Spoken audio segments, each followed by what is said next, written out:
The rain of shattered plasma fire still lingered in the air, crackling blue against the fractured sky of Veora 9.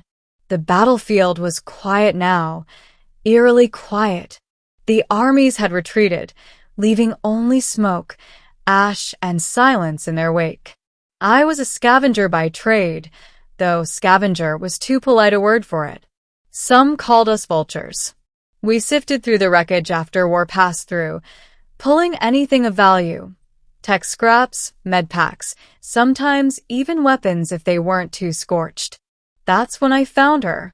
At first, I thought she was just another body among the hundreds scattered across the ruins.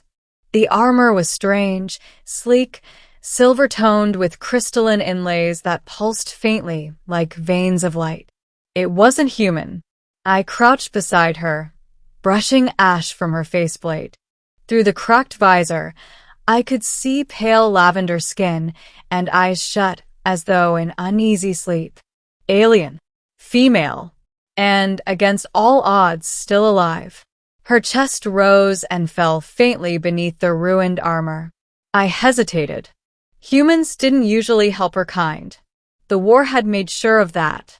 But something in me couldn't just walk away. I pried open the latches on her helmet, pulling it free. Her face was delicate, almost fragile in appearance, but her body was that of a warrior, battered, scarred, and bloodied. A deep gash ran along her side, where the armor had split under a plasma strike. I reached for my medpack.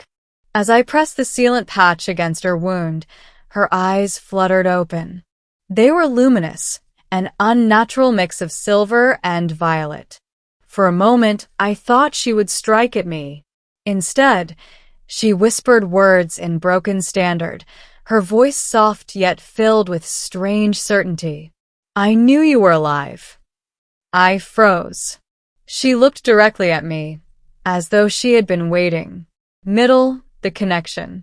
I dragged her out of the ruins into the cover of a collapsed tower. The rain of ash continued to fall, but at least here we were hidden. She drifted in and out of consciousness as I worked on sealing her wounds with every last drop of med gel I had left. "Why help me?" she asked later, when she was stronger, her accent wrapping around human words in a strangely melodic way. I didn't have a good answer. Maybe it was guilt. Too many times I'd seen people, both human and alien, left to die alone. Maybe it was the way she'd looked at me, as though we weren't strangers at all. "My name's Kale," I said finally. "Scavenger." "You?" Her gaze lingered on me for a long moment before she answered. "Serenia, warrior of the Lasari." I had heard of her kind. The Lasari were one of the first races to stand against humanity when the Outer Rim Wars began. Fierce, proud, unyielding. They were said to be beautiful but merciless. Yet the woman before me, battered and bleeding, didn't seem merciless at all. Days passed as we hid among the ruins. Patrols scoured the battlefield, human and alien alike, but neither of us could risk being found. I shared my rations with her. She shared her stories with me, of the Lasari homeworld, of the stars they worshipped, of the oath she had sworn to fight. And always, her eyes followed me with that same strange certainty. "You don't understand," she said one evening as the crimson moons rose over the shattered skyline. "When I saw you, I knew. I had seen you before." I frowned. "Impossible. We've never met." She touched her temple. "Not in life. In dream." The Lasari seers, they say sometimes the threads of fate cross worlds before they cross in flesh. "Fate," I muttered.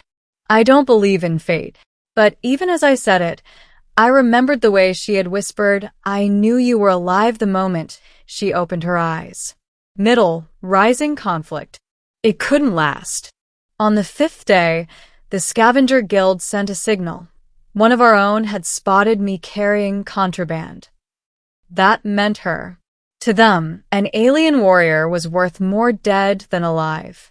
A trophy, a a bargaining chip, maybe even a bounty payout. We were running before dawn, through the skeletal remains of burned-out cities, her arm slung over my shoulder as we evaded patrols. She was still weak, but growing stronger with every step. "You should leave me," she said once. "They will kill you for me." "Too late for that," I muttered. She looked at me then, something unspoken in her gaze. Something dangerous. Something tender. When the guild finally cornered us, I stood my ground. A dozen armed scavengers against me, and one half-healed alien warrior. They sneered, called me traitor, fool, lunatic. "Step aside, Kale. That thing is worth more than your life." But before I could answer, Serenia straightened, drawing herself up despite her wounds. Her voice was steel when she spoke. "You call me Thing, but I am Lasari, and this human is under my protection." The fight was chaos. Plasma bolts cut the night, fire lit the ruins. Serenia moved like lightning, even injured, her crystalline blade singing through the dark. I fought at her side, and for the first time in years, I wasn't scavenging scraps of war. I was part of it. When the last scavenger fell, she was breathing hard, blood staining her armor. She looked at me, her expression unreadable. "You are not like them," she said softly. "Neither are you," I replied, ending the choice. We found a hidden transport buried in the ruins, a Lasari skiff, its engine scorched but reparable. She worked on the controls, her hands trembling, while I kept watch. When the systems finally hummed to life, she turned to me.